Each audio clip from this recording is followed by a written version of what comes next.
It's a revolution, style revolution, cultural revolution. When we come out here, we have a fight. Evolution does not occur in one stage. It's an evolutionary process. Like people go through different things. The real content of any kind of revolutionary thrust lies in the principles and the goals that you're striving for. That you are here. And to be here means that you can't be here by ours. We have to become involved in a program of re-education to educate our people into the importance of knowing. It's a revolution, style revolution, cultural revolution. Yo, what up? Yo, what's up? You tuned into the Peaceful Rage podcast Featuring Matt Murphy and Dr. Wes Bellamy. Two brothers, working in our community, active, caring for our families. still trying to get back, We see what's going on with the big picture. and we pissed off about it. Peaceful Rage Podcast. Peaceful Rage podcast. And shout out to everybody out there listening to us, man. I didn't even realize, bro, we got listeners out in damn South Carolina and Shout out to California. y'all. Much love. Yeah, man. Shit. I feel good. Right? I mean, you know what I'm saying? It's a beautiful thing, man. We appreciate you, man. Rocking with us, listening, man, giving us feedback. You know, hit us up, man. We want to hear from you, man. If you've got ideas, topics, questions, man, throw them at us, man. We're not afraid to deal with it, man. No doubt, no doubt. So, yo, we got an interesting topic today. We was talking about this a little bit before the show. Well, more than a little bit. We've been talking, y'all, for 20 minutes. We had a whole podcast. Yeah, we've been jamming. before this joint, right? But we were talking about sacrifice. Right. I think that would sum it up, right, Murph? I think so. So, in this movement for equity, in this movement for equality, what is it that certain individuals are willing to sacrifice, right? So we were talking about the Dallas Clown Boys and Jerry Clone and their quarterback, Dak Prescott. Now, I know some people listen to this like, yo, Wes, you used to be a big Cowboy fan. I did used to be a big Cowboy fan, but fuck that. Yeah. I can't respect anything that Jerry Jones does. Is that recent? Is that a recent move? Yeah, like the last two. So I didn't really watch football last year. I didn't really watch NFL last year. I'm not going to sit here and lie and say I didn't watch any of it because I did watch some. It was on the background on Sunday. Yeah. But I wasn't like, yo, I got to be home to watch the game or tweeting about it and none of that. I really wasn't with it. And this year, it's going to be very difficult for me to watch outside of, if I do watch, I'll probably be watching like the Eagles because I really appreciate the stance that their team is taking from a social justice perspective, as well as the stance that their owner is taking. I like what the Giants owner has came out and said about none of their players are going to be fined, and I can respect that. Plus, we got the little homie Rashad Davis, local hometown hero, is playing on the Eagles. Shout out to my guy Chris Long as well. Right, like Chris and I spent some time this summer. But anyway, talking about sacrifice, right? So we were talking about the ear was putting us on game. About how Jerry Jones, the owner of the Dallas Cowboys, he's been making this big fuss. Yo, my players will toe to the line. They gonna stand for the anthem. They not sitting in the locker room, none of that, right? He's a huge Republican, big Trump supporter, big Bush supporter. Said he's spoken to Trump several times about the anthem stuff and so on and so forth. And there was a video that came out that the Cowboys actually had a band come and do the national anthem. And Jerry Jones is sitting there with his hand over his heart, and one of his sons was like, yo, Dad, you got to take your hat off your head. And he just brushed him off like, I ain't doing that, right? Like some of the most hypocritical shit that you can find. And there is an article or a news interview that Dak Prescott did last week that I actually tweeted about. Well, I just put LOL because I thought the shit was comical and corny. But the ear put it in perspective in which essentially Dak Prescott said that he's going to stand, he's going to respect the flag, so on and so forth. And I was thinking when I first saw that small clip, like, what kind of bullshit, bro? Like, your owner basically treating us like a slave. You going to do what I tell you to do, boy, and put this football in your hand, right, and go do what I say, right. And I was just questioning, like, why won't anybody challenge Jerry Jones? Like, why won't they say anything? But the ear put it in perspective that, yo, Dak in the full interview talked about he fully understands why people are choosing to do what they do. He respects it, and the ear and Murph both talked about maybe that he's playing the long game. So I say all of that to set the stage for, yo, when should you play the long game versus the short game? And the sacrifice. Because, I mean, it's well documented. The sacrifice I feel like is important for the movement. But okay, let me just But ask Murph, this, just because I don't follow sports real heavy. Yeah. I don't. You know what I'm saying? I don't know these dudes' names. You know, I really don't care. You know what I mean? Like, I'm entertained. I watch the show. Let's do the thing. Right. Okay. Should NBA players be kneeling during the anthem? Should Major League Baseball players be kneeling during the anthem? Should boxing championships and MMA be kneeling during the anthem? Is that the grade that we are using when we start talking about someone that's woke or caring about the cause? Is it the kneeling at the anthem? I just want to know that before we even move forward in the conversation. No, so it's not just about the kneeling, right? But I do think the kneeling is one component for the NBA, because that's the first sport that you brought up. So I think it's different, and here's why. You have individuals like LeBron James, Derrick Rose, who the Warriors team as a whole, who have been very vocal in regards to consistently speaking up for social justice issues, not just new phenomena. And those brothers from the Bay are woke. We know. Long history, man. Shout out to the Bay. Yo, shout out to everybody out in Oakland. I was in Oakland last week. Love. Yo, they listening to us. Word up. So shout out to them.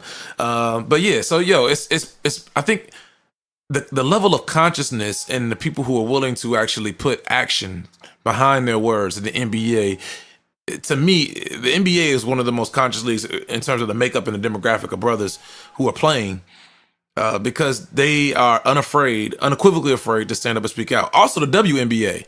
Yo, the sisters were kneeling last year. Live. Yeah, you know what I'm saying? They were rocking the Black Lives Matter shirts early on, catching the backflip, the backlash early. So when you talk about Major League Baseball and whatnot, right? Obviously, that's a majority white sport. Now, correct? We can talk about that. Right? But go ahead. And I agree that I think that there should be. There's more than one way to protest, right? It doesn't have to just be kneeling. Okay. But my question comes: how do you use your platform? So, are you willing to have a press conference and speak up and speak out?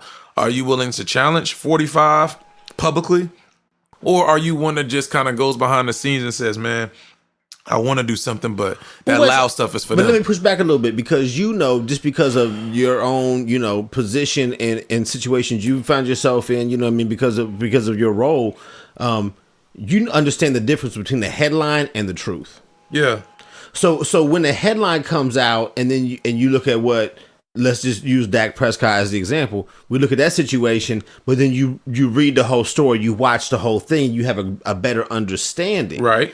You know what I mean? That's why I say we should really challenge oftentimes our reactionary response to the headline because we don't understand what's behind why somebody's doing what they're doing. Does that make sense? That makes perfect sense, right? But I feel like when you have a certain platform, the question comes: at what point do you become vocal to make other individuals understand what you're doing? Okay. So how do you express the fact that you're willing to stand up? And again, like, while you and just some background info for everybody who was talking, Murph in the Ear, where all three of us were having this conversation, and I initially was like, yo, that's some weak shit. Like, yo, you don't speak up. Like, to me, that shit is corny. Right. And they schooled me indirectly. They ain't talk down to me or nothing, or like talk to me like I'm a kid. They were having a conversation while I was just listening and learning, and they helped me understand. I think what I gathered from y'all's two's discussion was that everybody has a different role in the movement. But I think of someone like a LeBron James, right? And obviously he's an anomaly to a certain extent. He uses his platform in ways in which I don't think we've ever seen an athlete outside of maybe Ali and Kareem Abdul-Jabbar and Jim Brown, to speak consciously, socially. And I think LeBron is doing it on a scale in which I don't think many others have done it. When you look at even what he did this week, popping to school. Perfect point, though. Yeah. Perfect point. When you start talking about LeBron's voice on a national level, speaking to issues of race and how it's dealt with in America, how it's dealt with in professional sports, how it's seen in the narrative that's presented, how much of that trickles down into his school with the X amount of students that are there? And would he be like in a place where he would jeopardize one over the other, feeling like my voice on a national level is more important, or my voice on this local level where I'm impacting these generations of children is more important? Because sometimes those are things that drive people, and they'll say, hey, I feel like my role is in the upper echelons of communicating these ideas, and other cats is like, nah, you know what? This is the city I grew up in. God blessed me with the ability to open up a school, and I'm going to impact the next, 10 years of kids coming through the school, and there's nothing that's going to jeopardize me from doing that in the place that I came from. Fuck the National Enquirer and New York Times and CNN and all that bullshit. I don't need it. Yeah. I respect it. So in my older age, I can say I respect it. Being around guys like you and others. I mean, I'm just throwing it out I can there. respect it. No. What I would say is that I can respect it. I mean, in my younger days, like maybe last week, I would have been like, fuck that. 6 days ago. I mean, 24 hours ago. Wasn't even a whole week. Right. In my, but I've matured and grown up a little bit. Word. But no. But in all seriousness, right? I think you're right. It pains me. I will not lie, though. It pains me to say that. It pains me that we don't have more of us who are willing to speak up boldly, irregardless of the consequence, or regardless of, sometimes we don't do things out of fear of retribution. If we would have a more willingness to speak up and speak out, not during the obvious times, but at all times, I feel like we would be further ahead. Yo, what up? You tune into the Peaceful Rage podcast featuring me, Dr. Wes Bellamy, and my man Matt Murphy. Do you think there's a degree of chronological privilege in your statement? Meaning the things that you won't go for now, people before us had to deal with 50 years ago and couldn't say shit about it. Were they whack? Were they weak in the cause? Because they allowed some people to say some shit to them that you wouldn't go for today? You're right. I'm just asking. Yes. Okay. So hearing you say that, yes. So this whole evening has been enlightening, right? So I didn't think about it, and I guess we're going through it on air, right? Right. So hearing you say that, immediately those words when they came out your mouth, what processed to me instantaneously was that you are correct. So there is a level of privilege in which I can say that, I wish that we would do more X, Y, and Z. But we always start on the shoulders of somebody else, right? Yeah, so those who were standing on their shoulders, how do we show them our appreciation? And let me also say this caveat. We also know that during times before, there were a lot of people who were scared and would say, don't start trouble. We don't. Let's just go along to get along. Messing with them white folks. Right. Let's not do that, right? I mean, shit, we got a lot of those people here now. Right. You know what I'm saying? They ain't going nowhere. They're still here. So I just wonder, like, though, at what point do we fight? Like, we talked about this a second ago. I know personally, like, I'm 31 with a doctorate and, like, a lot of skills. I've started a lot of different stuff, so on and so forth. I know I could be making way more money than what I'm making now. But because I've chosen to be vocal in certain capacities, there's like a lot of jobs or a lot of people who wouldn't want to rock with me. Like, nah, it's too controversial. It's a lightning rod, right? And I feel like if more of us decided to speak out, they wouldn't be able to ostracize us in that capacity. Well, let me ask you this then, because we're talking about sacrifice. Yeah. The sacrifices that you had to make in order for you to obtain your education or your position, your elected position, or whatever other accomplishments you want to put in that place. There was a certain degree of sacrifice of time and energy and resources. You had to pay for some of that education, right? Oh, no They didn't doubt. pay you for that shit, right? not So at you all. could have been chasing paper, Yeah. but you chased education.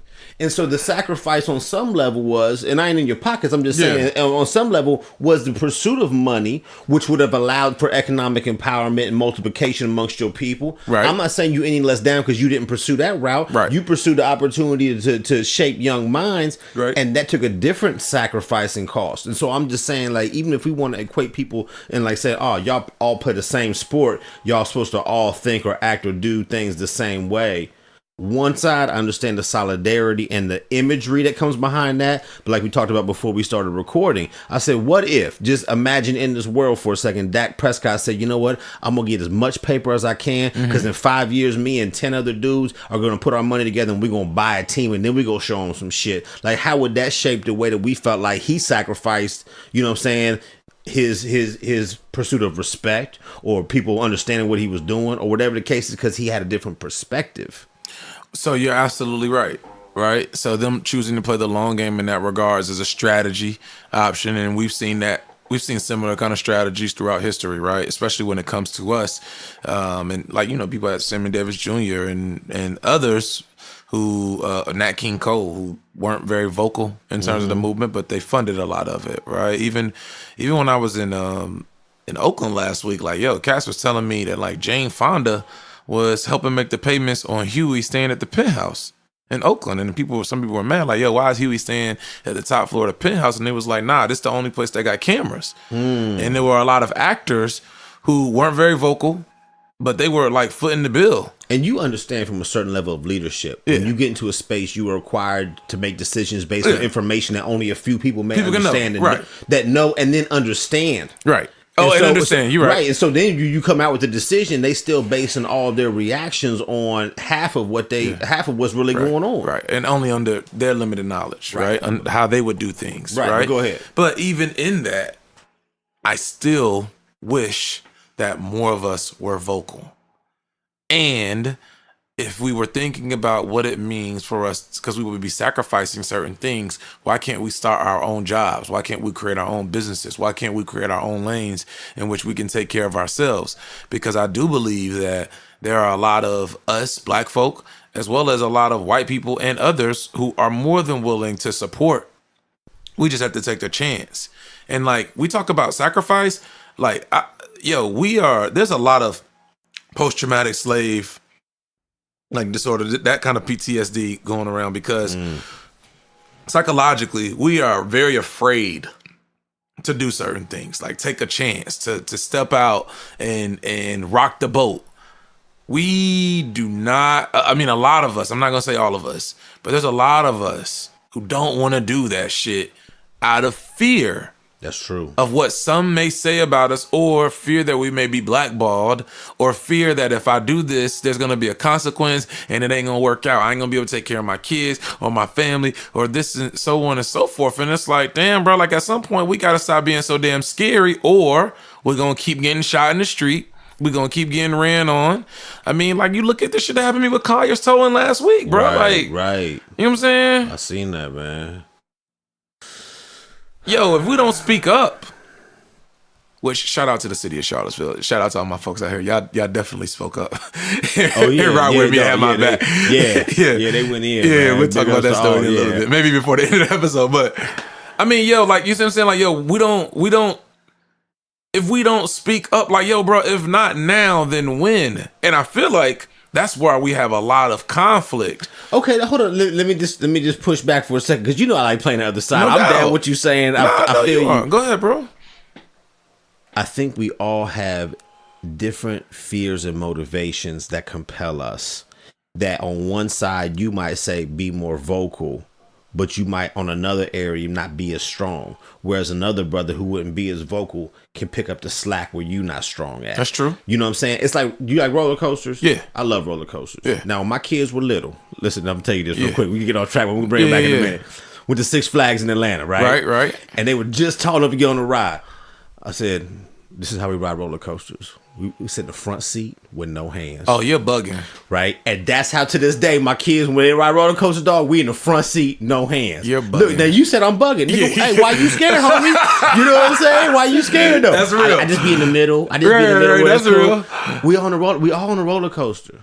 You know what I'm saying? We all on this ride together. You know what I mean? We all taking the same experience. You just sitting a few seats behind. I'm sitting a few seats in front. And we might see it just a little different, but we all experiencing this shit. And I can't say that you any less brave for jumping on that joint when you ain't want to for sitting 3 rows back. Now, I'm not saying it's all relative. I'm just saying as a picture of what could be. As a metaphor, I think that is dope. You are absolutely right. I've never thought about it like that. So I'm just saying, if on one hand a brother is afraid to speak up because of these motivating factors that we may or may not have an understanding of, and this brother over here may step up and say all the shit that this brother wish he could say, but this brother over here that can't say nothing is doing some other shit that this brother on the other side who's more vocal can't do. That's the squad, dog. When you look at the army, they don't have everybody doing the same shit. You can't, because you're not balanced and you ain't ready for war. See, we sit up here and we looking up here and be like, oh, you're not doing this, you're not doing this. You don't even have a general's mentality at that point in time. It's true.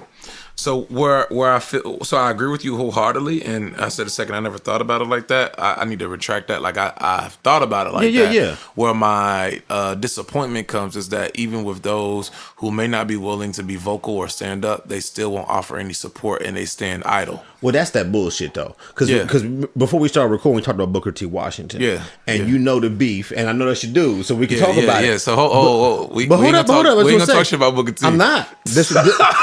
But even if I did, right. That's history, dog. That's we should real. be able to do that. You talk about Thomas Jefferson.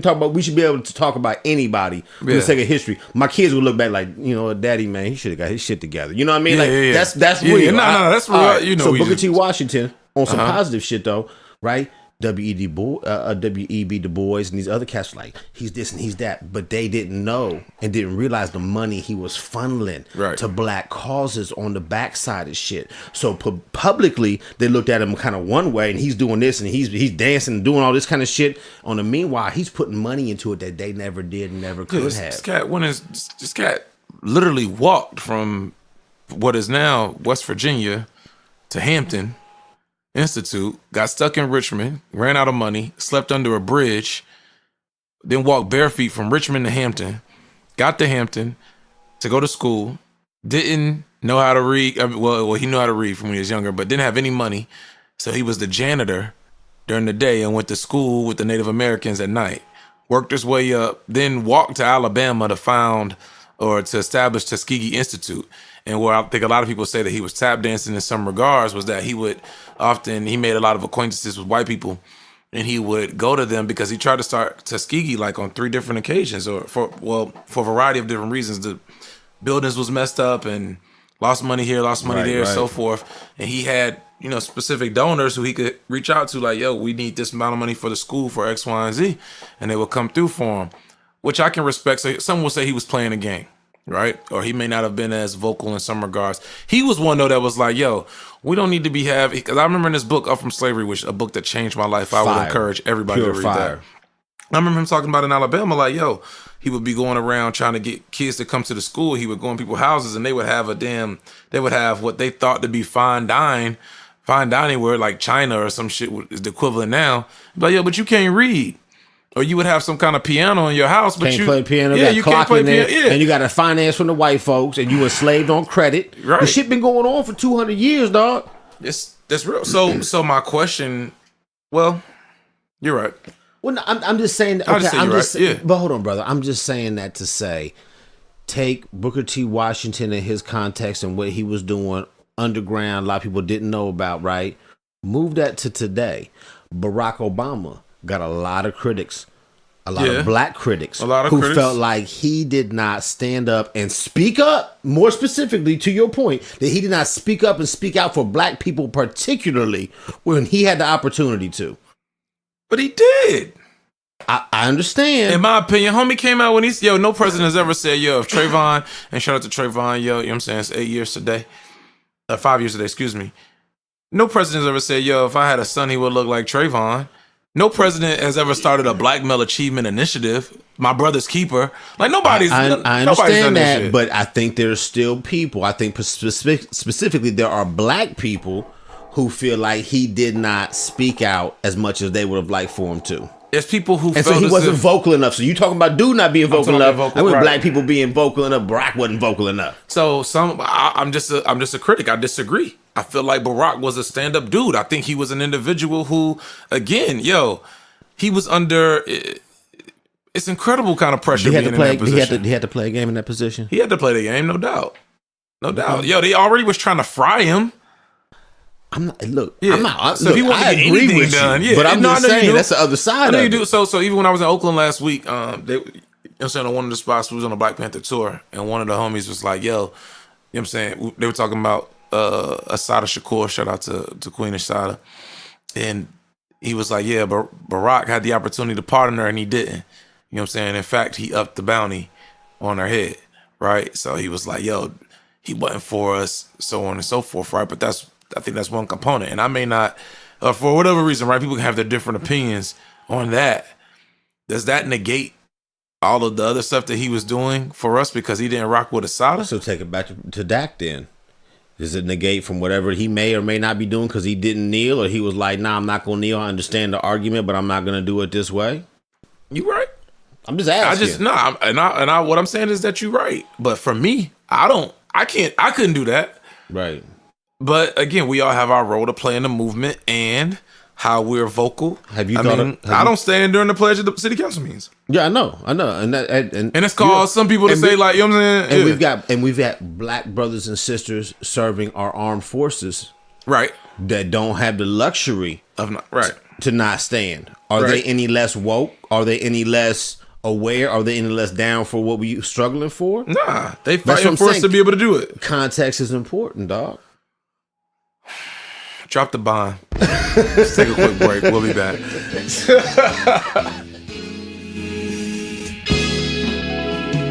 So, as always, man, we want to thank the listeners. Appreciate y'all rocking with us. Absolutely, man. Shout out to our sponsors. ICU Marketing, Ty Cooper. Shout out to our producer, The Ear.